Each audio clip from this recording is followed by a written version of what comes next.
tous les pays sont confrontés à la corruption et au détournement de fonds. Ceci dit, certains pays sont à un niveau inquiétant comme le montrent de nombreuses études. D'après l'indice de perception de la corruption de Transparency International, en 2022, le Mali a été classé 137e sur 181 pays. Le secteur public a obtenu 72 points sur 100 possibles, ce qui correspond à un niveau élevé de corruption. Qu'est-ce qui explique ce niveau de corruption? Quels sont les principaux secteurs touchés? Quel impact sur le développement du pays? Peut-on y mettre fin? Si oui, comment? Corruption et enrichissement illicite. Le manque à gagner pour le Mali, c'est le titre de cette émission. Le développement avec nos spécialistes, c'est juste après le générique.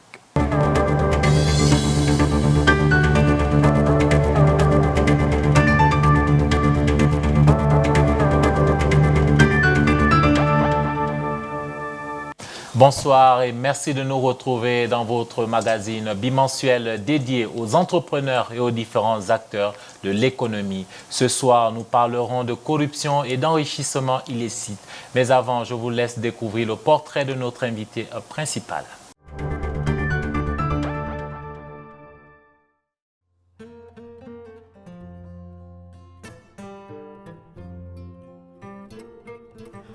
Professeur Clément Mahamadou Dambélé est le président de la plateforme de lutte contre la corruption et le chômage au Mali.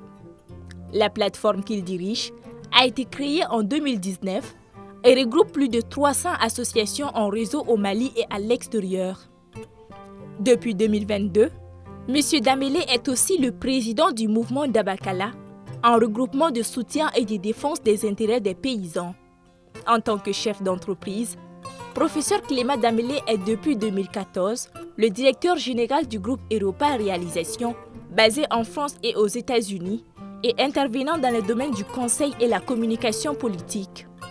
Monsieur Clément Dambélé intervient également à l'UNESCO en tant que consultant en développement stratégique. L'homme de 48 ans, né à Ouagadougou au Burkina Faso, donne des cours de méthodologie de la recherche et en marketing agricole à l'IPR de Katibougou. Du point de vue académique, soulignons que Clément Mahamadou Dambélé est diplômé de l'École normale supérieure ENSUP en section philosophie et littérature, promotion 1998, suite à quoi il effectue le concours d'excellence de la francophonie, lui permettant de poursuivre ses études au Canada, où il obtient son doctorat en philosophie sur la thématique Histoire de la pensée politique et philosophique d'Aristote à Jean-Paul Sartre. Professeur Dambélé est également l'auteur de la thèse de doctorat en littérature générale et comparée intitulée Littérarité du discours politique, le registre épique de l'histoire dans le contexte des indépendances africaines. Il a soutenu sa thèse en 2010 à l'université Paul Verlaine de Metz en France. C'est dans ce sillage que depuis 2012, il enseigne dans des universités françaises et canadiennes. Du point de vue politique, M. Dambélé a tenté de se lancer dans l'élection présidentielle de 2018, mais sa candidature n'a pas été retenue. Marié et père de famille, professeur Clément Mahamadou Dambélé est l'invité principal de Entreprendre.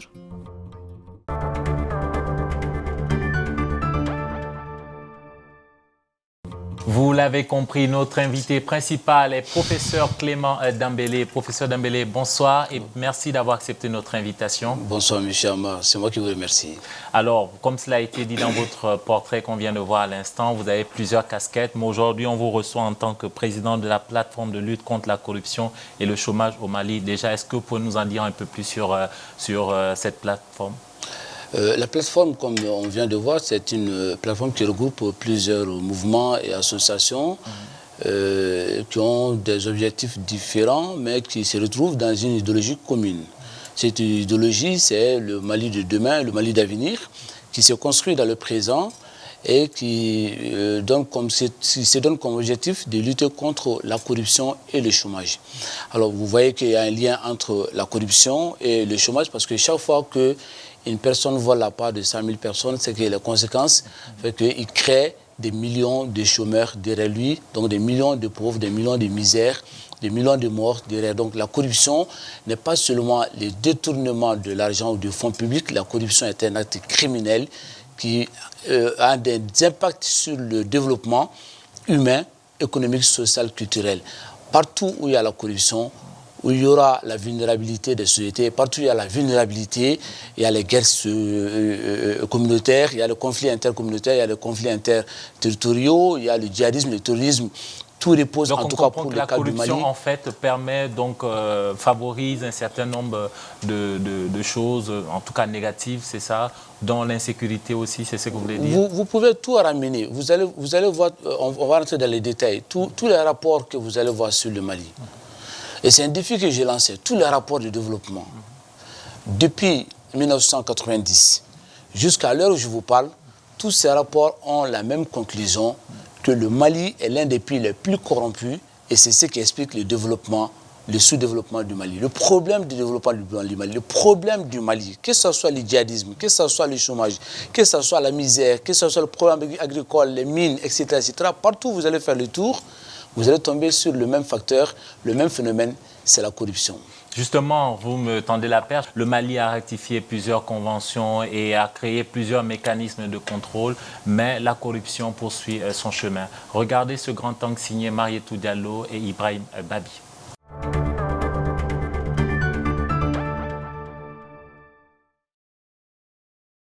En juillet 2022, l'Office central de lutte contre l'enrichissement illicite a indiqué lors d'un point de presse que l'État a enregistré des irrégularités financières à hauteur de 1 266 milliards de francs CFA entre 2005 et 2019.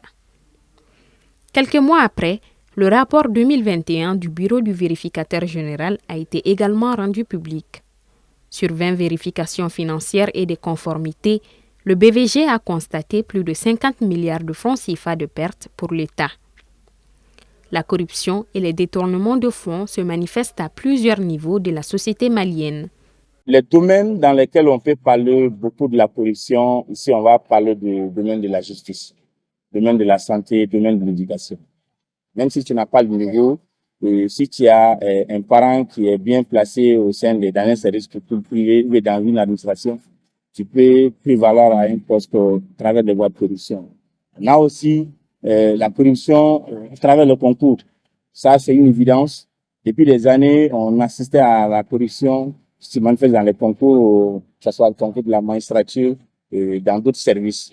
Le secteur privé n'est pas épargné par la corruption, ce qui joue sur la performance des entreprises. Dans le secteur privé, il y a beaucoup d'entreprises privées qui sont victimes de détournements qui sont faits par le personnel ou de fraudes orchestrées par des personnes étrangères à la société ou en complicité, sans complicité ou avec la complicité de personnel de l'entreprise. Un investisseur sérieux, national comme international, va toujours observer l'indice de perception de la corruption de Transparency International pour voir où le pays se situe par rapport aux autres pays. Parce que vous avez environ 180 pays qui sont évalués en fonction de différents critères. Et cela permet de la comparabilité entre les pays et entre les continents. Donc même si vous êtes un pays attractif sur le plan des investissements, si vous êtes un pays où la corruption est rampante, évidemment ça va donner à deux fois à réfléchir à l'investisseur. En tout cas, s'il veut investir dans le moyen et long terme, ça va être compliqué. À en croire les spécialistes, les formes de corruption les plus manifestes au Mali sont particulièrement liées aux problèmes politiques et sécuritaires que connaît le pays. Malgré les efforts étatiques de ces dernières années ayant conduit à la création du BVG, de l'OCLEI ou encore aux États généraux de la lutte contre la corruption et la délinquance financière, rien ne semble pouvoir arrêter ces phénomènes. Je vais vous citer uniquement le cas du rapport du vérificateur général. Imaginez qu'entre 2005 et 2017, on a pu recouvrer environ 45 milliards sur environ 741 milliards de francs CFA qui auraient été détournés. Donc cela ne fait que 6%, c'est très faible. Les législateurs eux-mêmes se sont soustraits des obligations faites par la loi sur l'enrichissement illicite, c'est-à-dire de déclarer leurs biens. Donc, beaucoup de personnalités, de par leur fonction, se sont soustraites de ces obligations de rendre compte. Et nous avons même vu un Premier ministre qui s'est offusqué de présenter ses biens parce que l'OCLEI lui a demandé de présenter ses biens et il a fermé les bureaux de l'OCLEI. Éviter au maximum les contacts en digitalisant les services permettrait de réduire la corruption au Mali, selon Bakary Camara, vice-président du réseau de l'entreprise en Afrique de l'Ouest, REAO Mali. Au-delà du fait que l'État peut sévir, l'État peut faciliter aussi l'ensemble des services aux citoyens. Et que ce soit sur le plan économique, les dédouanements, la fiscalité, les procédures administratives aussi, genre les documents administratifs dont les gens ont besoin, carte d'identité, passeport et autres. Quand l'État va décider de digitaliser ces services-là, ça permettra de réduire les contacts, parce que les contacts facilitent et favorisent beaucoup plus la corruption que quand les droits peuvent être exercés en ligne, donc par la digitalisation. D'après l'indice de perception de la corruption de Transparency International en 2022, le Mali s'est classé 137e sur 180 pays.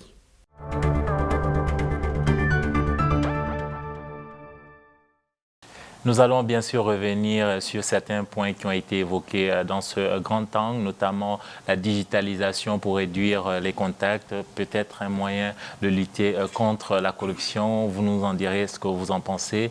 Mais avant, nous recevons d'abord deux autres invités. Docteur Laya Amadou Guindo, économiste, enseignant-chercheur à la FSEG. Juste à côté de lui, Soumaïla Allah, vous êtes superviseur du projet de lutte contre la corruption et pour la bonne gestion des finances publiques, pour la GFP. Bonsoir à tous les deux et bienvenue. Bonsoir. Messieurs, une question toute simple pour commencer. Votre regard par rapport à cette question de la corruption, détournement des deniers publics au Mali.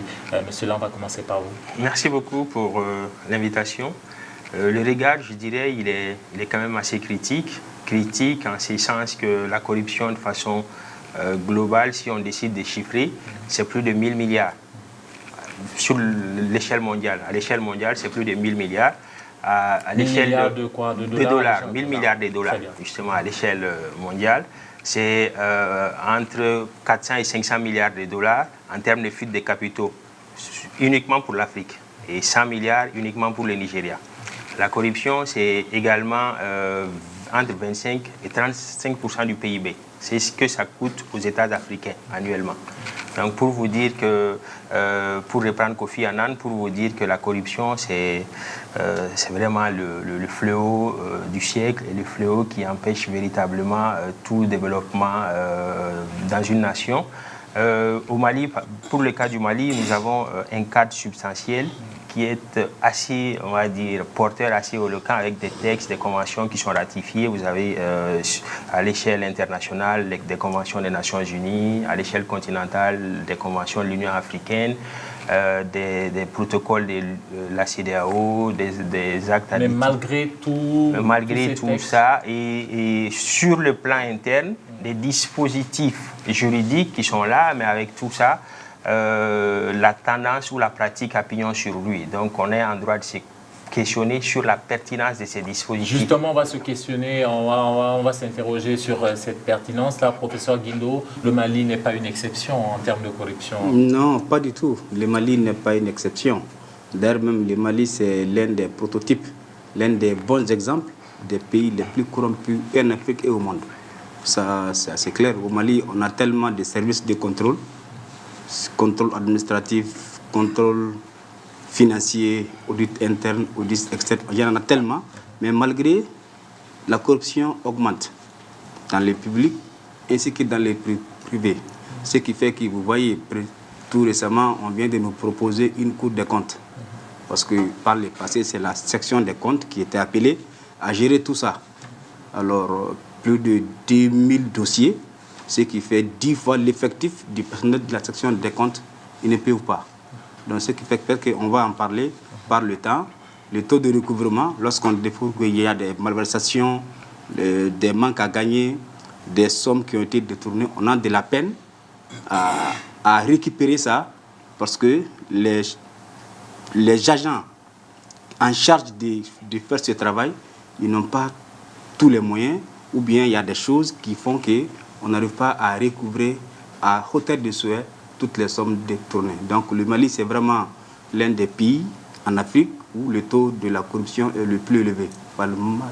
Malheureusement, et malgré l'existence de beaucoup de structures en matière de corruption. Vous parlez de structures, justement, je vous invite à écouter ce point de vue du président de l'OCLE, une des structures justement qui veille sur cette question de corruption, de lutte contre la corruption. Et vous allez voir, c'est quasiment le même constat, messieurs, que vous avez fait sur ce plateau.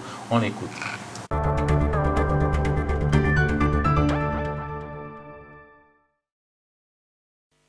La situation est grave, et même très grave. Elle s'améliore, mais pas suffisamment. Par exemple, des travaux que j'ai faits à titre personnel, pour un livre que j'ai publié en 2020, j'ai recensé sur 15 ans plus de 1260 milliards de francs CFA perdus par l'État du Mali dans le cadre des détournements, des atteintes aux biens publics, etc. Et ces chiffres ressortaient des travaux de structures comme le contrôle général des services publics, l'inspection des finances et le bureau du vérificateur général. Pour vous donner une idée de l'importance de ce montant, avec 1260 milliards, le Mali aurait pu se doter, par exemple, de 1767 hôpitaux de niveau secondaire, ce qui aurait permis au Mali d'être doté. Et enfin, au classement international, le Mali reste mal classé. En 2021, le Mali est classé 122e sur 180 pays à l'indice de transparence internationale.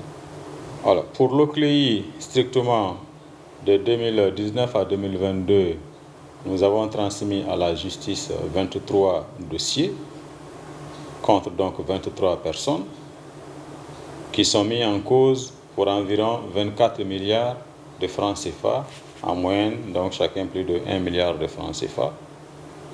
Et nous avons identifié 63 immeubles bâtis qui sont évalués à environ 15 milliards de francs CFA et 142 parcelles non bâties.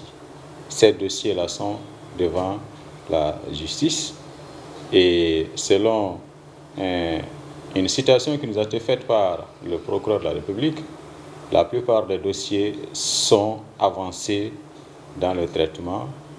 Certains sont prêts à être jugés, d'autres sont devant les juges d'instruction et certains sont dans les procédures spéciales, étant donné que les personnes mises en cause ont un statut qui les fait relever de la juridiction de la Cour suprême. Donc les dossiers sont en traitement devant la justice.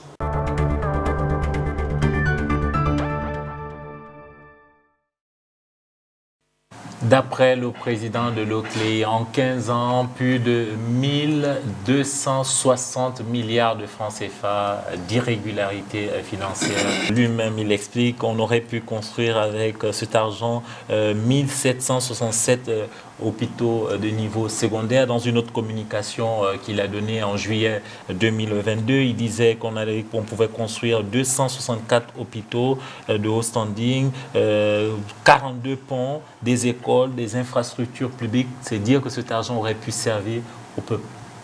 Mais depuis déjà plusieurs années, on n'arrête pas de crier dans ce sens. Moi, je suis vraiment heureux aujourd'hui d'entendre Moumouni Guino, le président de l'OCLEI, de l'une des plus grandes structures de lutte contre la corruption. Au total, il y en a 8 structures qui coûtent 15 milliards 600 millions de francs CFA aux contribuables maliens pour un résultat plus ou moins médiocre dans la lutte contre la corruption. Et chaque année, le niveau, l'indice de la corruption s'aggrave, monte exponentiellement dans ce pays. Ce n'est pas que la corruption régresse, que la corruption progresse. Mais je suis très heureux d'entendre le président de l'OCLEI venir confirmer ce que nous disons depuis des années. C'est très bien. Mais je vais vous donner les chiffres pour être plus clair. Chaque année, quand on prend les résultats de Agency Transparency, de Afrobaromètre, de la Fondation Frédéric Ebert, les Canadiens, quand on prend le rapport de Moumouni Guindo, le rapport de l'OCLI, quand on prend le rapport de contrôle d'État, le rapport du Bureau du vérificateur général, quand on compile, on est en moyenne, je vous donne la moyenne, 250 milliards de francs CFA. Les 250 milliards de francs CFA... Par quoi? Par an, c'est ça? Par an. Ce n'est pas des manques à gagner, l'argent volé à ciel ouvert, au vu au sud de tout le monde. Depuis la présidence jusqu'au plus bas niveau, il n'y a aucune structure, aucun service de l'État malien ou dans lequel on ne vole pas. Ça n'existe pas. Si vous posez la question où est-ce qu'on ne vole pas, c'est ça l'effort qu'on va fournir. Mais est-ce qu'on vole partout? On vole dans tous les services de l'État malien. Maintenant, ces 250 milliards de francs CFA, en 5 ans, peuvent servir à construire exactement 1250 écoles. Et dans une classe de 60 élèves, nous allons nous retrouver en 5 ans pour 300 000 enfants maliens à l'école malienne, dans le structure public. Or, aujourd'hui, nous avons 70% des écoles privées où se trouvent les effectifs des enfants maliens. Inverser la tendance en 5 ans, c'est la chose la plus facile à faire. Maintenant, ces 250 milliards en 5 ans peuvent servir à construire 10 000 kilomètres de routes bitumées, goudronnées. Donc on comprend qu'avec cet argent, on aurait pu faire plusieurs choses. Le Mali est un Eldorado. Le Mali n'est pas un pays pauvre. Le Mali est pauvrement géré parce que tout simplement, comme disait Moungino, et je vais aller dans ce sens, nous allons arriver là, c'est parce qu'il y a un manque de volonté politique qui est là. Avant d'arriver à la volonté politique, qu'est-ce qui explique justement ce que vous, messieurs, vous venez de dénoncer? C'est cette corruption, ces détournements de fonds, etc., etc. Qu'est-ce qui explique ça fondamentalement, professeur Guindo, docteur Guindo? Oui, bon, ce qui explique ça, c'est qu'il y a beaucoup de choses. Hein. Vous savez... Arrêtons-nous un instant sur le secteur public. Okay. Parlons d'abord du secteur public. D'accord. Qu'est-ce qui explique ça? Est-ce que ceux à qui on donne ces fonds n'ont pas toutes les structures de contrôle? C'est pourquoi? Ou bien qu'est-ce qui explique ça? Ok, merci. Moumoun Guindo, c'est mon professeur d'audit interne. Il m'a enseigné l'audit interne en 2011. Vous savez, dans la société, les hommes sont divisés en 3 parties. Ceux qui sont corruptibles, ceux qui ne peuvent pas être corrompus, et ceux qui sont juste milieux. Et ceux qui sont juste milieux, c'est eux qui sont nombreux. Il y en a, par leur éducation, leur formation, ce qu'ils sont, leurs croyances, ils ne vont jamais voler. Mais il y en a, naturellement, ils sont comme ça, ils n'aiment que ce qui est facile. Et il y en a qui sont au beau milieu. Alors maintenant, le combat s'est fait pour récupérer ceux qui sont au beau milieu, qui sont les plus nombreux. Et ça, pour qu'ils arrêtent de faire, il faut un niveau de contrôle, un niveau de vigilance assez élevé. Et au Mali, c'est ça qui nous manque. Les directeurs viennent de dire plus de 1200 milliards détournés, ou bien des manques à gagner, de 2015, de 2005 à 2019. Il dit qu'il y a seulement 23 dossiers qui sont transmis à la justice pour un coût de 23 milliards de francs CFA. Le professeur Clément vient de dire l'ensemble des structures chargées de contrôle, d'audit et d'inspection coûtent à peu près 15 milliards à l'État. Il y a un problème. Pardon de vous couper sur cette question, docteur Guindo, sur cette question des structures qui coûtent extrêmement cher à l'État, mais quand on doit veiller justement à ce que des personnes, à ce que des institutions ne détournent pas des fonds, il faut avoir justement le moyen de sa politique. Ces structures doivent au moins rapporter plus qu'elles ne coûtent. C'est ça mon inquiétude. Maintenant, si c'est que l'argent, l'État dépense pour ces 8-9 structures, l'argent récupéré en contrepartie, si ça ne vaut pas ça, il y a lieu de s'interroger et il y a lieu de s'inquiéter. C'est parce qu'au niveau de la justice, les dossiers bougent très lentement. On va justement revenir sur le cas de la justice. Smaïla. Oui, par rapport à la question, je voudrais illustrer ma réponse avec un cas de figure et je vous prie de me laisser aller jusqu'au bout. La corruption, c'est un fléau qui est propre à tous les États. Maintenant, ce qui change d'un État à un autre, c'est la solidité des institutions et c'est l'indépendance des institutions. Partout où les institutions sont solides et indépendantes, il y a moins de corruption. Partout où les institutions sont instrumentalisées et pas du tout fonctionnelles, pas fortes, la corruption a forcément pignon sur rue. Il y a l'économiste Klitgard, un très célèbre économiste, qui a fait une équation sur la problématique de la corruption, une équation mathématique. Pour lui, la corruption égale monopole plus discrétion, moins responsabilité.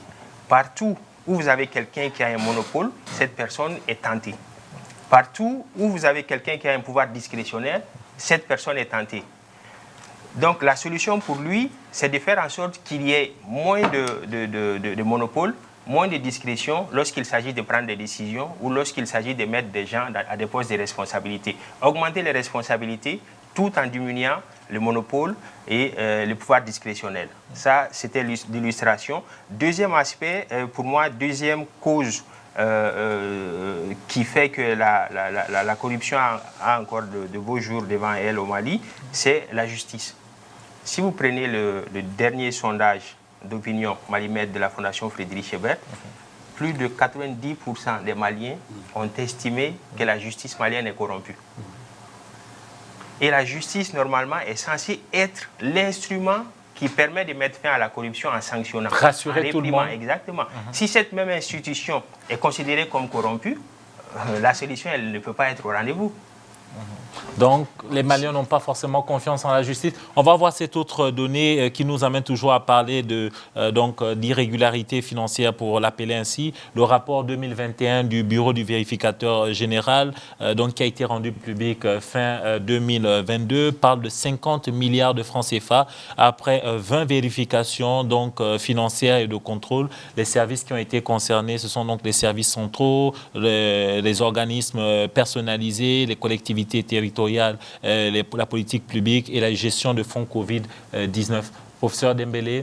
En plus de l'impunité liée à la justice, il y a aussi un phénomène de culturalisation du phénomène de la corruption. Parfois, on a l'impression que le Malien se plaît dans la corruption, que quand on est victime, on sent à ce moment qu'il y a la corruption, mais quand on est acteur, on se plaît à faire de la corruption. Ça ne gêne pas un Malien d'aller donner de l'argent à un ancien pour faire passer son enfant. Il pense que c'est normal.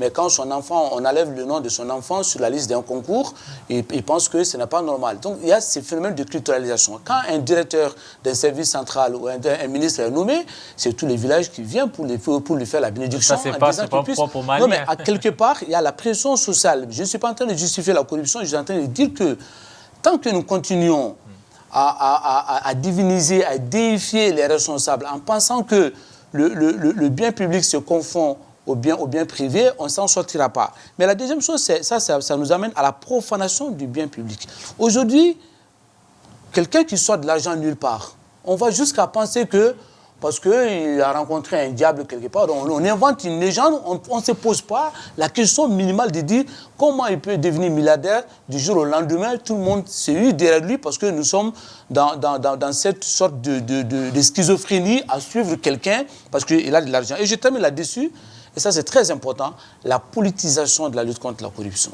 Ça aussi, tant que nous sommes dans cette forme de politisation, de penser que la lutte contre la corruption est un phénomène politique, que depuis 20 ans, vous voyez très rarement un ministre qui est un technocrate, mais plutôt un ministre politique. Quand vous demandez à un ministre de financer la caisse de son parti politique à hauteur de 30-40 millions de francs CFA par mois, alors que son salaire est de moins d'1 million de francs CFA. Je vous donne le salaire du ministre malien, qui est de 913 000 francs CFA, si je ne me trompe pas. Comment vous pouvez demander à quelqu'un de financer 30 millions, 40 millions, d'aller remplir le stade du 26 mars, alors que son salaire est moins d'1 million de francs CFA? Parce que vous l'autorisez quelque part à piocher dans la caisse et quand vous voulez l'arrêter, il dit mais c'est l'argent qui a servi à faire la campagne, l'argent qui a servi à alimenter le parti politique. Donc, il faut aujourd'hui revoir notre système de gestion administrative, notre système de gestion judiciaire, notre pensée même, c'est qu'il faut réformer l'homme malien. C'est ça le problème. Si on veut lutter contre la corruption, il faut lutter contre le comportement de l'homme malien lambda et les dirigeants maliens qui sont les plus corrompus. On va justement parler dans la deuxième partie des solutions, des mécanismes à mettre en place ou à renforcer pour lutter efficacement contre la corruption. Soumaïla Nalla, par rapport à ces chiffres, est-ce que ces chiffres sont surévalués ou sous-évalués? Ces chiffres qu'on a à chaque fois dans les rapports, que ce soit du BVG ou de l'OCLE et bien d'autres structures. Pour ma part, je dirais que ces chiffres sont sous-évalués du fait que les structures de contrôle n'ont très souvent pas le personnel en nombre suffisant, en nombre qualifié pour mener à bien certaines missions. Donc ça ça a une répercussion directe sur souvent la qualité des rapports. Donc, personnellement, je trouve que ces chiffres sont sous-évalués. Si on va plus en profondeur, je pense que beaucoup de personnes vont tomber des nues. C'est un fléau qui, aujourd'hui, est une véritable gangrène pour le développement de ces pays. C'est un fléau, aujourd'hui, qui empêche la redistribution des richesses ou qui favorise une mauvaise redistribution des richesses, en fait. Ceux qui ne doivent pas prétendre ou qui ne sont pas, quelle expression je vais utiliser, en tout cas désignés de facto pour bénéficier de cette redistribution, ce sont ceux-là qui en bénéficient. Et ça, ce n'est pas normal. Ça crée une espèce de cercle vicieux de pauvreté qui fait que celui-là qui devait bénéficier de cette redistribution des richesses va se retrouver dans une position où il est obligé de donner de l'argent pour bénéficier d'un service. Je ne sais pas si vous comprenez le raisonnement, où vous voyez jusqu'où va cette situation. La plupart aujourd'hui des Maliens qui vont dans un centre de santé, pour qu'on s'occupe de vous, il faut avoir une connaissance ou donner de l'argent à quelqu'un. Quand vous allez devant les juridictions, pour que votre dossier soit pris en compte, il faut avoir de l'argent. Et c'est la même chose dans pratiquement tous les services étatiques. Et mine de rien, on a créé en fait, un monstre aujourd'hui qu'on n'arrive plus à contrôler. Professeur Guindo, je vous donne la parole juste après cette autre donnée qui nous emmène à parler cette fois-ci de l'indice de perception de la corruption 2022 de Transparency International. Et à ce niveau, tout ce que vous avez dit, messieurs, prouve et est résumé. Sur cette infographie, le Mali se classe 137e en 2022. Donc rien que le Niger voisin, par exemple, est 123e. Le Burkina Faso est 70e. Donc le Mali est 137e sur 180 pays. Professeur Guindo, qu'est-ce qu'un tel classement change fondamentalement? Oui, et un tel classement, pas que ça change, mais ça interpelle. Je veux dire, au niveau des investisseurs étrangers, oui. Est-ce qu'ils regardent ce genre de classement avant de se dire « je vais investir au Mali, il ne faudrait pas que j'investisse, le climat n'est pas favorable » ou bien ça ne change absolument rien pour un... Oui, c'est que ça peut, un investisseur étranger, il peut prendre ce classement en compte, mais ce n'est pas fondamentalement ce qui intéresse l'investisseur. L'investisseur, c'est surtout le niveau d'indépendance de la justice. Voilà. Et les privés, d'abord, la façon de gérer les fonds dans le privé et dans le public, ce n'est pas la même chose. Voilà. Mais j'avais juste une remarque par rapport au montant communiqué par le vérificateur général, les 20 services vérifiés. J'allais juste apporter une précision en disant que c'est que les comptes nationaux en République du Mali, c'est plus de 10 000. Donc sur 10 000 comptes nationaux, ces services centraux, organismes personnalisés, collectivités, ici il n'y a que 20 services qui ont été vérifiés, ça veut dire que beaucoup restent. Et sur les 20 services, il y a eu 50 milliards de francs CFA d'irrégularité qui a été détectée. Ça veut dire que lorsqu'on arrivait à faire le contrôle de tous les services centraux, tous les organismes, on peut multiplier ces chiffres-là par 10, par 20. Et en termes de classement, ça doit interpeller. Un pays qui se respecte, un pays qui se dit de bonne gouvernance, on veut faire la promotion de l'état des droits, parce que personne n'aime la corruption. Personne n'aime un État corrompu. Donc lorsque nous voulons avoir des indices meilleurs que ça, on doit vraiment serrer les rangs, serrer les ceintures, travailler plus. Et le professeur l'a dit, hein, les causes sont connues. Maintenant, il faut voir en termes de solutions, en termes de propositions, en termes de remèdes aux fléaux qui bloquent notre développement. Et comment vous voulez qu'on investisse dans un pays qui est classé 137e? Comment vous appelez qui vient jeter son argent dans un pays à un niveau de corruption élevé à tel point que derrière ces chiffres, ces rangs, ces classements de 137e, il n'y a aucun résultat, aucun effort visible pour les investisseurs de dire que nous allons investir et ne pas perdre. Depuis quelques années, quand on regarde, il n'y a pratiquement plus d'investissement au Mali. Et pourquoi? Parce que l'investisseur vient pour deux grandes raisons. Il vient pour garantir son investissement, il vient pour gagner plus. Et quand son investissement n'est pas garanti, il ne vient pas. Le Mali, c'est l'un des pays où l'investissement n'est pas garanti. Sur les papiers, oui, mais dans le fait réel, quand un pays est corrompu à ce niveau, les investisseurs ne viennent pas.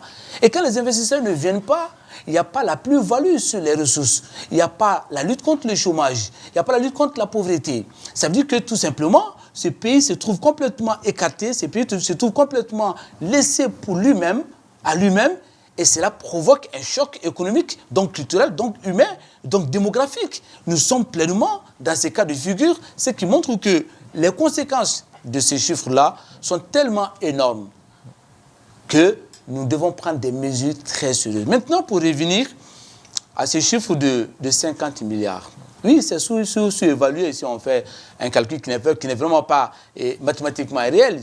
Je sais qu'on va dire que s'il avait vérifié sans structure, il aurait tombé sur 250 milliards. On peut aller jusqu'au bout de ce calcul-là. Mais pour vous dire tout simplement que, et que ce soit au niveau des structures, que ce soit au niveau de la volonté politique, que ce soit au niveau même de l'État, de la mentalité, il n'y a aucun effort aujourd'hui véritablement de lutte contre la corruption. Ça reste purement un langage politique. On a vu chaque président arriver, je vous donne la parole juste après, monsieur là, on a vu chaque président arriver, mettre en place, déclarer officiellement qu'il déclarait la guerre à la corruption. Mais quand on regarde les chiffres, on se rend compte que les chiffres restent quasiment les mêmes. On va voir cet indice de perception de la corruption dans le secteur public en 2022, toujours de Transparency International. En index de corruption au Mali, le Mali a 112 points. 112 points sur 100 possibles. Donc, plus les points sont élevés, plus le pays est corrompu. Et le Mali, dans ce classement, donc, occupe la 112e place sur 115 pays classés. Et on sait que le revenu moyen annuel, d'après Transparency International, au Mali est de 453 000 francs CFA. Monsieur là. Oui, par rapport à l'indice et au fait que cet indice ait des répercussions sur le fait que des investisseurs veuillent venir ici, je dirais que ça dépend du type d'investisseur. Ça dépend aussi du type d'investissement. Ça dépend du type d'investissement, ça dépend du type d'investisseur. Il y a des investisseurs qui se plaisent à aller dans des pays où la corruption est la règle. Parce que ces investisseurs savent que de par la corruption, ils peuvent obtenir des avantages qui sont vraiment induits. Ils peuvent obtenir des marchés, des facilités fiscales, des marchés, etc. etc. Donc, véritablement, ça dépend du type d'investisseur. Et aujourd'hui, l'indice de corruption aujourd'hui n'est pas de nature à perturber les investisseurs parce que dans chaque contrat d'investissement, il y a ce qu'on appelle les clauses de stabilisation, qui sont des clauses édictées par l'OMC, et qui permettent de soumettre les différends, non pas aux tribunaux nationaux étatiques, mais à des cours d'arbitrage. L'OMC, Organisation mondiale du commerce, justement. Donc, ce qui fait que les questions de corruption, très souvent, ne sont pas très souvent de nature à bloquer les investisseurs. Encore faudrait-il que l'investisseur soit un investisseur éthique, et les investisseurs éthiques, il n'y en a pas beaucoup. Et moi, je voudrais vous dire quelque chose. Je suis un témoin vivant sur ces cas de figure au Mali. Et je pense que les téléspectateurs, il y en a des centaines qui peuvent témoigner ça. Des investisseurs qui viennent au Mali, qui veulent investir très sérieusement et qui se retrouvent devant un ministre malien qui leur demande 20%. Il y a eu même des cas de scandale. Il n'y a même pas longtemps dans ce pays. Et on peut citer des centaines d'investisseurs très sérieux qui veulent investir des milliards au Mali. Tout simplement parce qu'on leur demande des pouvoirs, parce qu'on leur demande des dessous de table, parce qu'on demande des pots de vin qu'ils ne sont pas capables de donner. Soit ils vont perdre sur le fond, ils n'auront plus de bénéfices, ou ils ne veulent pas, pour des raisons éthiques, ils ne veulent pas le faire et qui retournent chez eux. Il y en a des centaines et moi, je fais partie de ceux qui ont vécu cela au Mali, dans les ministères où on ne peut pas investir. Donc, un investisseur sérieux, aujourd'hui, tant qu'on n'a pas lutté contre la corruption, ne viendra pas. Et un investisseur qui se plaît dans la corruption, ce n'est pas un investisseur qui développera ton pays. C'est un investisseur qui prendra sa part et partir, ce n'est pas un investisseur. C'est un voleur qui est plus qualifié que les locaux. Ça reste un investisseur. Non, ce n'est pas un investisseur. Docteur Layamadou Guindo, un investisseur qui se plaît à investir dans un pays corrompu, ne vient pas pour développer. J'avais parlé de façon macro, quoi. C'est que de façon technique, un investisseur, ce n'est pas facile de le voler comme on vole l'État. Parce qu'il a tout un système, il a développé les frères là, a développé comment les investisseurs viennent. il y a toute une procédure, il y a toute une façon. Ce n'est pas facile de voler ses sous. Maintenant, ce que le procès dit, c'est vrai. Avant de trouver le marché, il faut passer dans la plus haute sphère de l'administration et gérer les gens. Et ça, quelqu'un de sérieux, quelqu'un qui se respecte, il ne viendra pas. Maintenant, à côté des investisseurs, il y a les organismes internationaux, la Banque mondiale et les FMI, et ils sont assez regardants sur ces classements. La Banque mondiale, chaque année, les FMI, chaque année, envoient des gens vérifier nos comptes nationaux et ils se réfèrent au vérificateur général très souvent pour demander, pour poser des questions. Est-ce que les comptes sont bien gérés? Est-ce que... Donc, ça a toujours un impact. Donc, ces chiffres-là, ces classements, oui, à l'extérieur du Mali, c'est un indicateur, mais pas forcément pour les investisseurs. En tout cas, le privé, il est difficile de voler le privé. C'est pour cela même, nous, notre pays, on a opté pour le capitalisme. Parce que dans le socialisme, c'est l'État qui gère tout, c'est lui qui est le grand chef. Mais le capitalisme, l'économie libérale, normalement, c'est le privé qui doit avoir le maximum sur le marché. Et c'est pour cela que l'État se désengage de plus en plus de tout ce qui est marché. Parce que tant que c'est l'État qui va gérer, il est difficile de lutter contre la corruption parce que l'État est un système très très lourd. Mais si on a beaucoup parlé du secteur public, rassurez-moi, la corruption est partout, notamment dans le secteur privé. Ma question, elle est toute simple. Est-ce que ça joue sur la performance des entreprises? Bien entendu. Oui, comment? Bien entendu, parce qu'il y a, on va dire, un pouvoir qui est donné à quelqu'un pour mener à bien une mission. Et cette mission, ce pouvoir, il est quelque part détourné en fait. Et ce détournement peut avoir un impact direct sur l'entreprise, sur la performance. Parce que celui qui est le responsable qui est là, qui tombe dans la corruption, peut, dans la sélection de son contractant ou de la personne chargée ou de l'entreprise chargée d'effectuer un service, opter pour une entreprise ou une personne qui ne répond pas aux exigences, qui ne répond pas au cahier des charges et qui n'a pas les qualités et les compétences requises pour mener à bien la mission. Donc ça c'est un handicap, c'est un vrai handicap en termes de performance. La personne méritante ou l'entreprise méritante est mise de côté et la personne qui n'est pas méritante ou l'entreprise qui n'est pas méritante est sélectionnée. Et c'est ce qu'on rencontre en longueur de journée chez nous.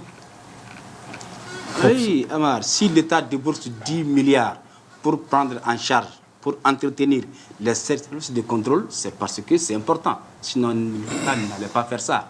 Donc, ils ont leur rôle. Et le fait, la corruption est un mal. Que ce soit dans le public, que ce soit dans le privé, c'est un mal et ça peut diminuer considérablement la performance d'une entreprise. Je viens de le dire au début de mes propos.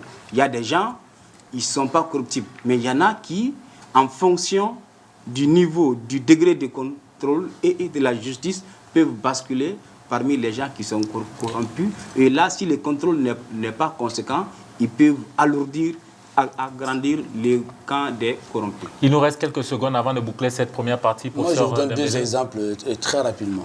Vous prenez deux opérateurs économiques qui importent. Chacun achète 100 francs le produit à Dubaï. Le premier qui amène, il paye 50 francs CFA à la douane. Donc il paye normalement la douane et ça lui coûte 150 francs CFA. Il veut vendre à 200 francs CFA. C'est un calcul tout simple. L'autre qui arrive à corrompre le faux douanier, le douanier corrompu, qui prend 10 francs pour déclarer que la moitié, ça va lui coûter 110 francs. Ça vous a coûté, vous, le bon citoyen malien, le bon opérateur économique qui n'est pas corrompu, vous ne pouvez pas vendre en dessous de 200 francs CFA. Parce que vous avez respecté la loi, vous avez payé et vous ne voulez pas être corrompu. L'autre, ça lui a coûté 110 francs, il vient se permettre de vendre à 120 francs et vos concurrences. La corruption est en train de tuer les gens honnêtes, les opérateurs économiques honnêtes. Et finalement, si tu veux devenir opérateur économique milliardaire malien, la plupart, ce n'est pas tout le monde, la plupart, tu es obligé de faire de la corruption parce que quelque part, que ce soit les agents des impôts, que ce soit la douane, on vous oblige par cette pression de rentrer dans un système de corruption pour être concurrentiel sur le marché. L'industrie au Mali, là, on n'importe pas là à l'intérieur du pays. Quand une industrie au Mali ne paye que 10 millions de francs CFA parce que c'est ce qu'elle a consommé comme électricité et que l'autre, la même industrie, son concurrent, paye 200 millions de francs CFA par mois, soit il ferme son industrie et met tout le monde en chômage, ou il est obligé de corrompre parce que les agents de l'EDM viennent prendre seulement 10% de ce qu'il doit payer réellement à l'État, parce que tout simplement, on tue la concurrence, on tue les bonnes volontés, on tue le commerce au Mali parce qu'il y a un réseau de corruption, que ce soit les fonctionnaires, que ce soit au niveau des opérateurs privés, tout le monde se plaît dans ces systèmes de déliquescence totale et l'État n'avance pas. Et le peuple malien paye le prix le plus cher. Ne bougez surtout pas. Dans la deuxième partie d'Entreprendre, nous parlerons du taux de remboursement des fonds détournés et des mécanismes de bonne gouvernance pour lutter efficacement contre la corruption. On se retrouve dans une poignée de secondes. À tout à l'heure.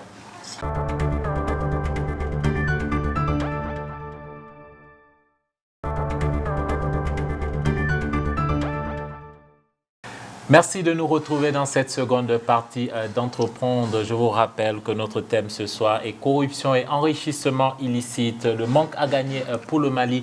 Je suis toujours en compagnie de nos trois invités. Professeur Clément Dembélé, président de la plateforme de lutte contre la corruption et le chômage au Mali, et donc notre invité principal. En face de lui, il y a Dr Laya Amadou Guindo, économiste, enseignant-chercheur à la FSEG. Nous avons bien sûr M. Soumaïla là, il est superviseur du projet de lutte contre la corruption et pour la bonne gestion des finances publiques. Messieurs, merci d'être restés sur le plateau. Je vous propose d'écouter donc cette deuxième intervention du président de l'OCLE qui va cette fois-ci parler du taux de remboursement.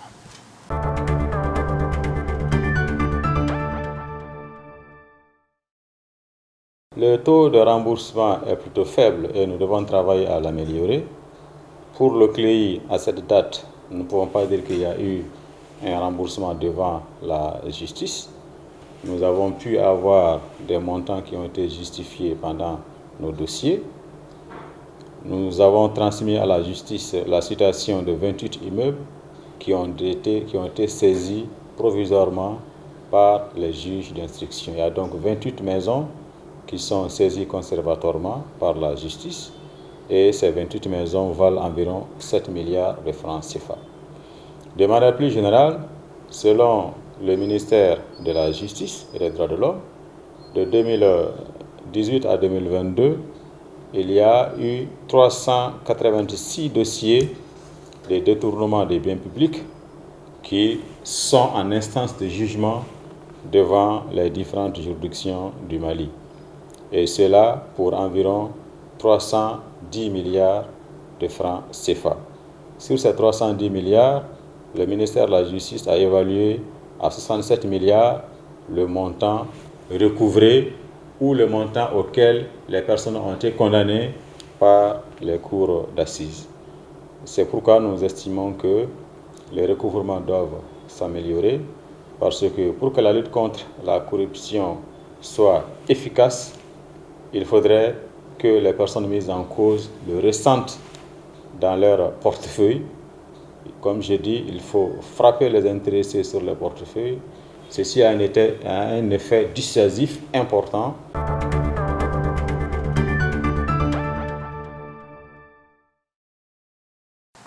Dissuader les corrompus, ceux qui s'hasardent à détourner les deniers publics, en frappant sur leur portefeuille. Messieurs, professeur Dembélé. Moi, je ne suis pas d'accord. Je ne suis pas du tout d'accord. Pourquoi Moumouni Guindo nous annonce 1230 milliards dans son livre. Pour 67 milliards recouvrés, ça va décourager qui? Quand dans un pays, quand vous êtes arrêté pour avoir détourné des milliards de francs CFA, vous payez la caution qui représente 30%, si je ne me trompe pas, 30% de la valeur de l'argent corrompu, vous êtes en liberté provisoire. Et je n'ai jamais vu un Malien en liberté provisoire qui est retourné en prison parce qu'il a été réellement jugé emprisonné. À l'heure où je vous parle, j'aimerais bien qu'on sorte et que nos autorités nous disent combien de cadres maliens, combien de personnes se trouvent réellement jugées, définitivement jugées. Je ne dis pas en mandat de dépôt, mais vraiment jugées pour des faits de corruption et qui sont en train de purger les peines en prison dont les biens ont été intégralement saisis. Il n'y en a pas. Et j'aimerais bien qu'on nous dise, sur 100 Maliens, combien % font aujourd'hui confiance à l'État malien, à des services centraux sur l'indice sur la question de la corruption. J'aimerais bien qu'on nous dise combien de partis politiques au Mali, pour politiser l'affaire, ne disent pas que nous allons faire la lutte contre la corruption, qui n'ont rien fait du tout dans le cadre de la lutte contre la corruption. Je vous donne un exemple. En 2014, le leitmotiv de la campagne d'Ibrahim Boubacar Keïta, paix à son âme, c'était la lutte contre la corruption. Il a mis en 2014 l'OCLI, qui est né en 2014 à la suite de l'engagement politique d'Ibrahim Boubacar Keïta. La même année, son régime a pris fin à cause du premier scandale de corruption qu'il a poursuivi jusqu'à la fin de sa gouvernance. Donc ce n'est pas dans l'intérêt des politiques d'avoir des structures? En 2020, le bureau du vérificateur général dépose son rapport auprès de l'ancien président Bandaou et pour la première fois, le vérificateur général déclare que son rapport peut être un rapport de poursuite judiciaire. Là, il est sûr de ses données.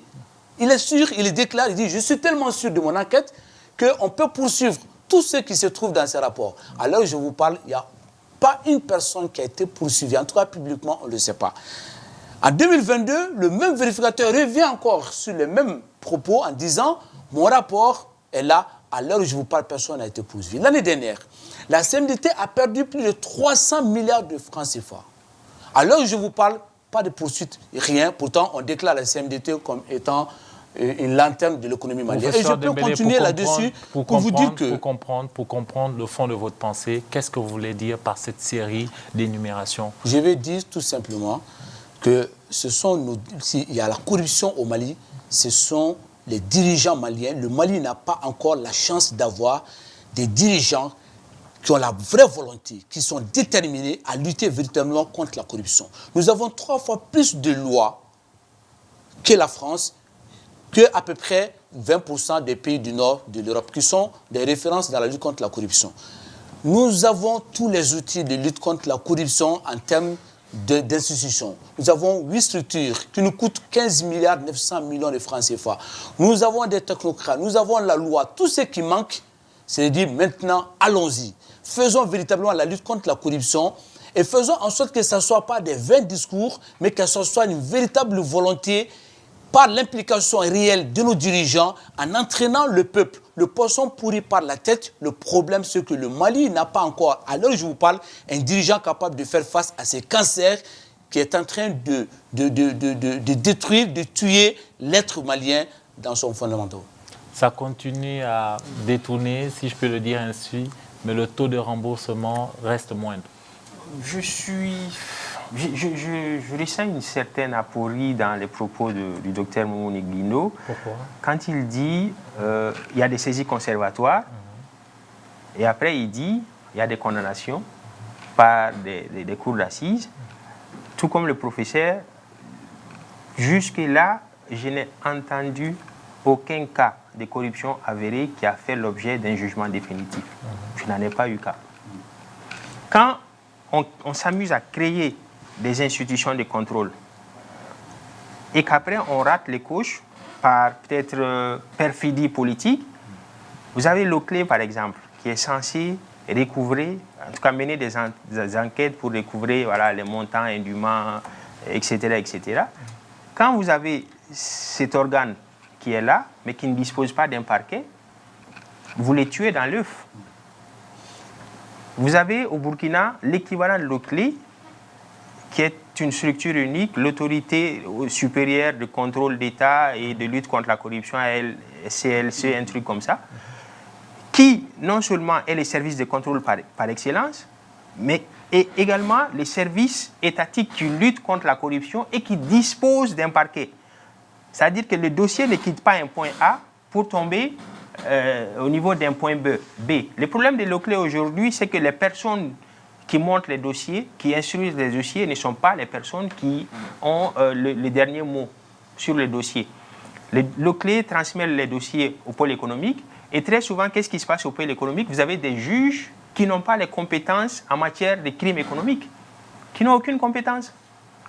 Et le paradoxe est encore poussé plus loin, sinon plus haut.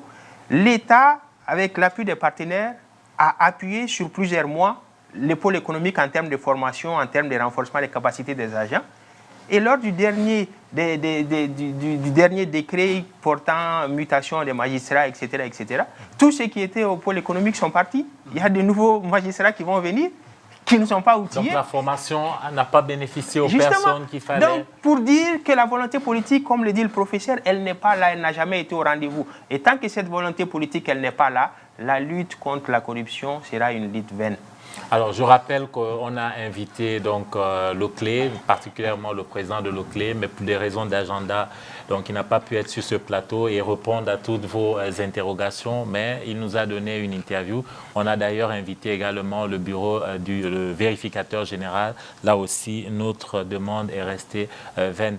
Docteur Guindo, en parlant aujourd'hui des mécanismes, au-delà de la volonté politique, vous l'avez dit, il faut d'abord cette volonté politique. Mais au-delà de cette volonté politique, qu'est-ce qu'il faut concrètement pour que, je ne sais pas si on peut en finir avec la corruption, mais au moins pour que le Mali ne soit plus aussi mal classé? Oui, c'est qu'on peut, comme vous l'avez dit, on ne peut pas lutter à 100% contre la corruption. Mais ce qu'il faut faire, c'est de minimiser ses effets néfastes. Les deux intervenants ont déjà ébauché les thèmes.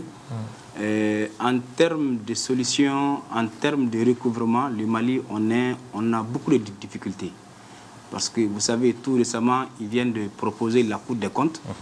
Dans cette Cour des comptes, c'est qu'ils vont créer un nouvel ordre des magistrats, dont l'ordre des magistrats financiers, cette fois-ci, qu'il faut former, qu'il faut mettre là-bas. Parce que et le CLEI et le VÉGAL, le vérificateur général, ils n'ont pas le pouvoir de poursuivre quelqu'un. Ils font leur contrôle, ils rendent compte à quelqu'un d'autre, à une autre structure. Et bon, là-bas, c'est tout un processus qui commence.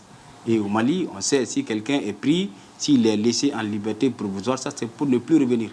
Et même en cas de saisie des biens, au Mali, on n'a pas de système pour gérer ces fonds. Par exemple, les cautions qu'on paye pour sortir, il n'y a pas de mécanisme au Mali pour gérer ça. À un moment donné, on voulait créer la CDC, la Caisse des dépôts et des consignations. Ça existe en France. C'est l'une des structures les plus, voilà, qui a tellement de ressources. Mais au Mali, on n'en a pas. On n'en a pas. Même si tu payes une caution, tu sors, 2 ans, 3 ans, ça ne génère absolument rien. Après, si la personne est acquittée, il reprend son argent, ni plus ni moins. L'État ne gagne pas, lui aussi, il ne gagne pas. Donc je pense que c'est vrai, il y a beaucoup de structures. C'est que le début n'est pas mal au Mali. Le VÉGAL fait son travail, le CLEI fait son travail, mais la fin, ça, il y a de sérieux problèmes. Mais la responsabilité ne leur incombe pas, ou bien? La responsabilité, c'est que j'allais terminer par ça. En fait, c'est un long processus. La constitution du Mali, par exemple, est une constitution assez rigide. Tant qu'on ne la modifiait pas, ou bien tant qu'on ne la révisait pas, on ne pouvait pas créer une cour de comptes. Autant que nous sommes dans cette dynamique de section de comptes qui n'a pas les effectifs, qui n'a pas la formation nécessaire, on ne pourra pas étudier tous les dossiers. Je viens de dire que le Mali, on a plus de 10 000 comptes nationaux. 10 000 comptes nationaux, c'est le nombre d'effectifs de la section des comptes multiplié par 10. Qu'est-ce qu'ils peuvent faire? Ils ne peuvent rien faire. Raison pour laquelle, en termes de recouvrement, il n'y a absolument rien. Et finalement, les structures de contrôle vont coûter à l'État plus qu'elles ne rapportent. Ça, ce n'est pas chose souhaitée. Monsieur, je vous donne la parole juste après cette dernière infographie donc de cette émission qui nous amène à parler de l'évolution de l'indice de corruption au Mali de 2018 à 2022. Quand on regarde au niveau des points, donc la perception de la corruption dans le secteur public, on va de 0 à 100. En 2018, le Mali était à 68 points. En 2019, 71 points. En 2020, 70 points. En 2022, on a vu également une autre augmentation. Ça continue à augmenter malgré les structures qu'on a. Vous l'avez dit, on a 8 structures. On se rappelle que depuis les années 70, le Mali avait déjà une structure. On a dit que la structure de 72, pour être précis, n'avait pas tout le pouvoir. On a créé d'autres structures en donnant beaucoup plus de pouvoir. mais la question de la lutte contre la corruption au Mali demeure. Le Mali reste toujours au haut du classement, pour ne pas dire pire. Monsieur Amar, on va atteindre 100 points tant qu'on ne fait pas bien les choses qu'il faut faire. Justement, pour ne pas atteindre ces 100 points, qu'est-ce qu'il faudrait faire? La lutte contre la corruption doit s'articuler concrètement autour de 4 points essentiels. Et je pense que tout le monde sera d'accord avec moi. D'abord, la première chose à faire dans ce pays, où le taux d'alphabétisation atteint les 60-70% maintenant, il faut démocratiser la lutte contre la corruption. C'est-à-dire qu'il faut, dans cette démocratisation de la lutte contre la corruption, il faut informer, former, sensibiliser les populations maliennes sur la question de la lutte contre la corruption, les conséquences de la corruption, l'impact de la corruption sur la vie quotidienne des Maliens et préparer les citoyens à devenir un agent de lutte contre la corruption et non un agent victime de la corruption. Ça, j'appelle ça la démocratisation de la lutte contre la corruption. Le deuxième point, il faut appliquer les lois. Nous ne sommes pas en déficit de lois. Nous sommes même en surnombre de lois au Mali. C'est qu'il y a trop de lois. Il faut tout simplement prendre quelques lois et faire l'appliquer. Je vous donne un exemple et j'en passe. Vous savez que dans le code pénal malien, à partir de 10 millions de francs CFA détournés, c'est une peine de mort. Là, on détourne dans ces pays des milliards. On se promène à la grande prison de Bamako avec des ventilateurs. On tue les moutons tous les jours comme des pachas. On sort avec quelques cautions payées. On est même l'enfant d'une femme dévouée parce que c'est grâce à la force de ta maman que tu es sorti des griffes des ennemis du peuple. Et maintenant, il faut faire appliquer la loi. Et ça, c'est la question de la justice. Ça, c'est la volonté des dirigeants maliens.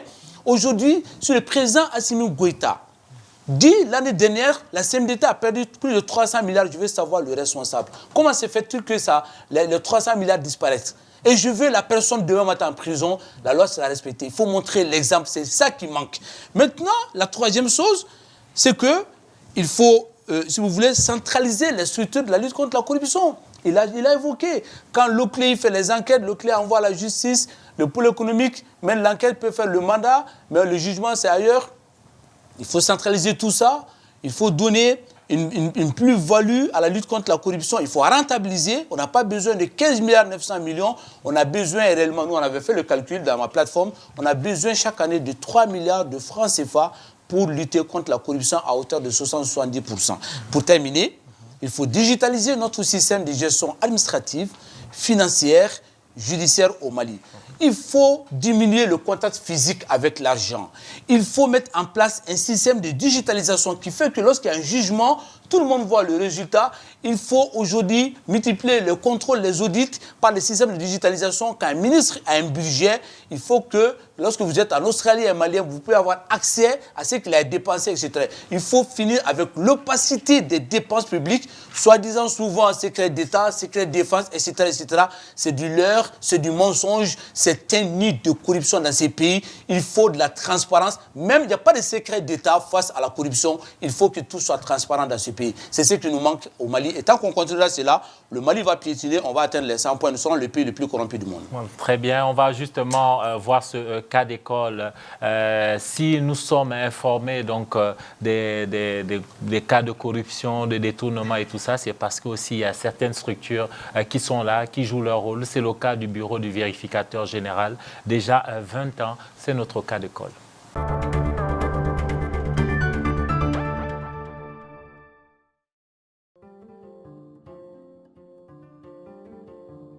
Chargé de vérifier la gestion des ressources publiques, le Bureau du vérificateur général du Mali est un service autonome, indépendant, qui n'est donc soumis à aucune autorité politique, administrative ou judiciaire. C'est à la suite d'une série de missions des autorités maliennes en Europe et en Amérique du Nord pour analyser les différents modèles de services de contrôle des fonds publics qu'en 2003, le BVG Mali a été créé. Il a été calqué sur celui du Canada, dénommé le Bureau du vérificateur général du Canada. Le BVG Canada est une référence mondiale qui existe depuis 1878, soit 145 ans. À travers le BVG Mali, le président de la République de l'époque, Amadou Toumani Touré, entendait lutter efficacement contre la corruption et la mauvaise gestion, tout en renforçant la confiance entre l'administration et la population. Avant la mise en place du Bureau du vérificateur général du Mali, le pays était doté d'autres structures de contrôle à l'image du contrôle général d'État, créé en 1967 et dont la mission était de vérifier uniquement à l'intérieur de l'administration. La section des comptes de la Cour suprême était la seule structure de contrôle en dehors de l'administration. Après la chute du régime du général Moussa Traoré, le Mali s'est doté en 1992 d'un service indépendant chargé de vérifier la gestion financière et administrative des services publics. Le BVG est donc venu au début des années 2000 s'ajouter à d'autres structures de contrôle auxquelles il est complémentaire. Ceci dit, il demeure unique en termes de performance grâce à son indépendance totale. Afin de rendre le travail du bureau du vérificateur plus performant, de nouveaux textes de loi ont été adoptés en 2012, garantissant aux agents chargés d'effectuer la vérification de meilleures conditions de travail. D'après un rapport récapitulatif des résultats du BVG Mali, plus de 193 vérifications financières, 52 missions de vérification et performance et 27 missions de suivi de recommandations ont été réalisées par l'institution de sa création à 2017. En termes de recouvrement sur la centaine de vérifications financières effectuées de 2004 à 2011, un manque à gagner de 382,93 milliards de francs CFA a été décelé, dont 393,14 milliards de francs CFA proposés au recouvrement.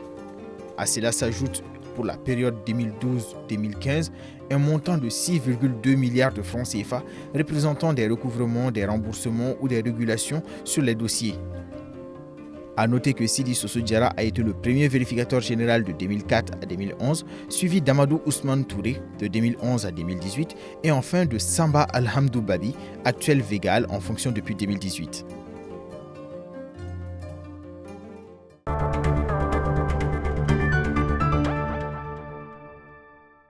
Plus que quelques minutes avant de clôturer cette émission, Monsieur là, sur les mécanismes à mettre en place.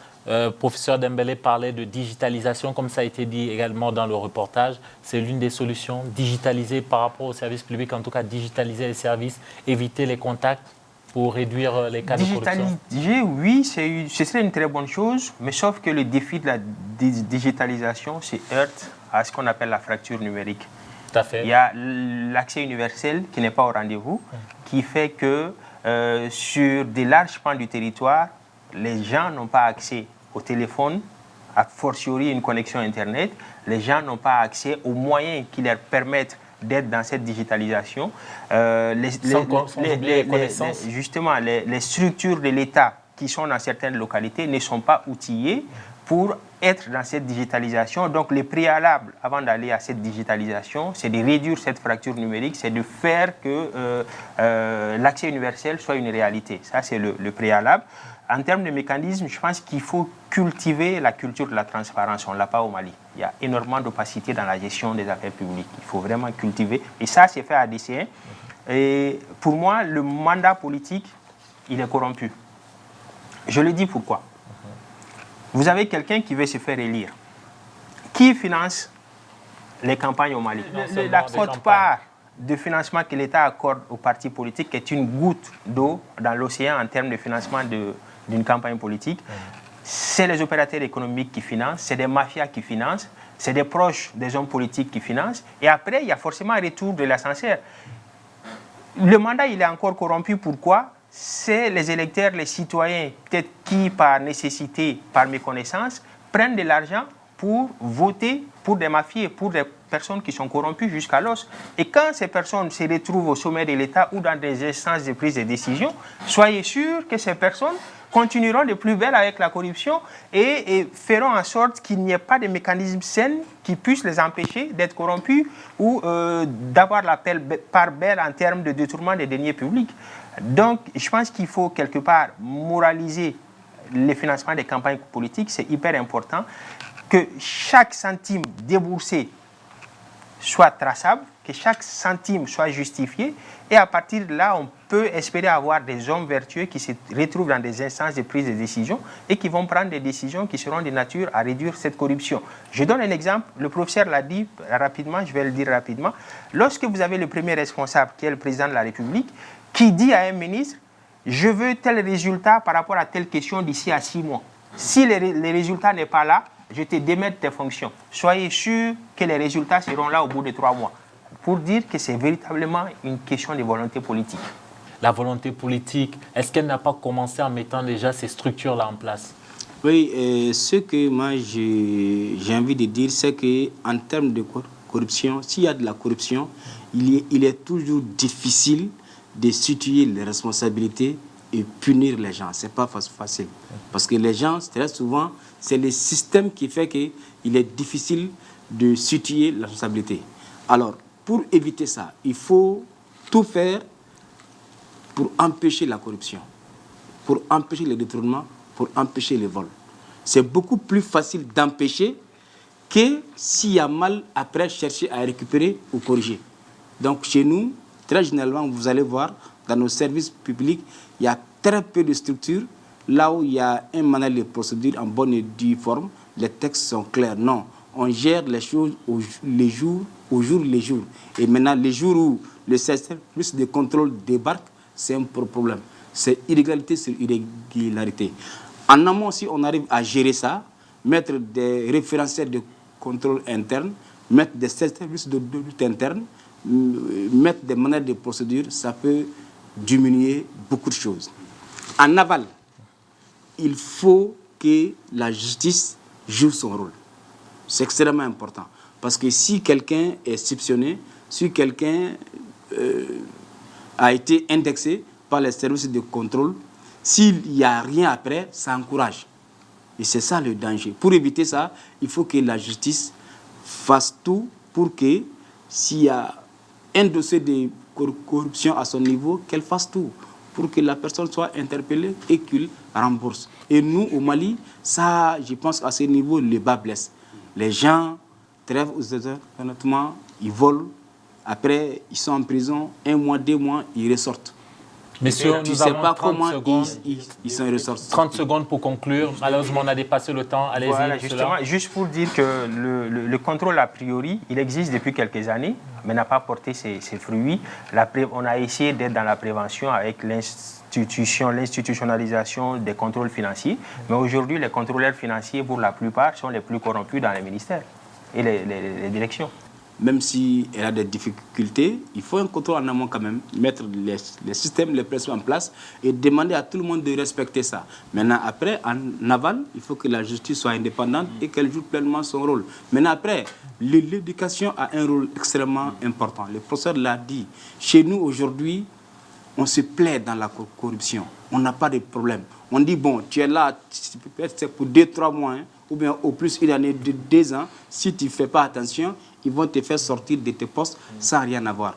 Bon, vous voyez, le Malien, on a perdu. Je termine par un propos d'un de nos anciens doyens, c'est Badian Kouaté. Il dit que dans la Première République, le Malien avait honte de voler. Durant les 23 ans des militaires, Deuxième République, le Malien avait peur de voler. Et aujourd'hui, l'aide de la démocratie, le Malien, il n'a ni peur ni honte. Ça veut dire qu'il y a un sérieux problème. Il y a un travail interne qu'il faut faire avant d'arriver à avoir un indice performant. Professeur Dembélé. Aujourd'hui, j'aimerais bien interpeller 4 corporations au Mali. Lesquelles? La première, ce sont les hommes politiques maliens. Ils ont perdu la crédibilité face au peuple parce que parmi eux, il y a beaucoup d'hommes corrompus. Parce que la corruption est devenue le leitmotiv politique dans ce pays. Et si les hommes politiques veulent regagner la crédibilité, qu'ils font de la lutte contre la corruption un outil de campagne politique et de montrer véritablement qu'un homme politique peut devenir un agent de lutte contre la corruption. La deuxième corporation, ce sont les religieux. Qu'il n'y aura jamais la foi ferme au Mali. Tant que les religieux n'ont pas pris comme thème essentiel de toutes les prêches, que ce soit dans les églises, dans les mosquées, la lutte contre la corruption.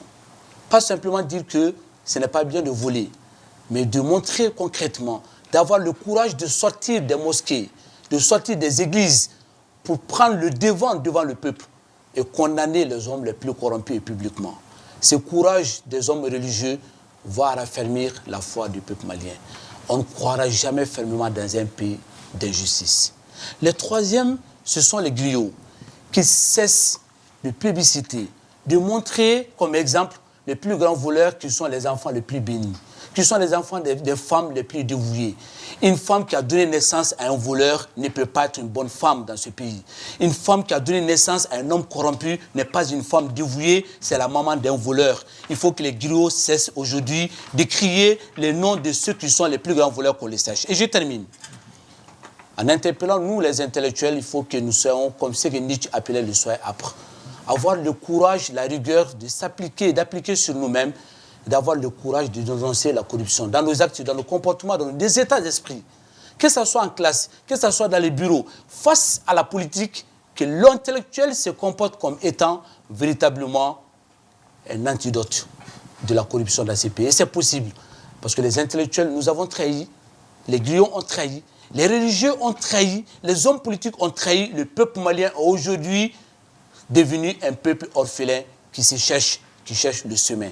Et ce chemin ne peut être montré que sur le principe de la vérité. Merci, messieurs, d'être passés sur le plateau d'Entreprendre. Je rappelle que notre thème ce soir était corruption et enrichissement illicite, le manque à gagner pour le Mali. Pour débattre, j'avais sur ce plateau Dr Laya Amadou Guindo, économiste. Nous avons également Soumaïla La, superviseur du projet de lutte contre la corruption et pour la bonne gestion des finances publiques. Notre invité principal était professeur Clément Dembélé, donc président de la plateforme de lutte contre la corruption et le chômage au Mali. Merci, messieurs, d'être venus sur ce plateau. Merci à vous, chers téléspectateurs, de nous avoir suivis et à très bientôt sur TMA.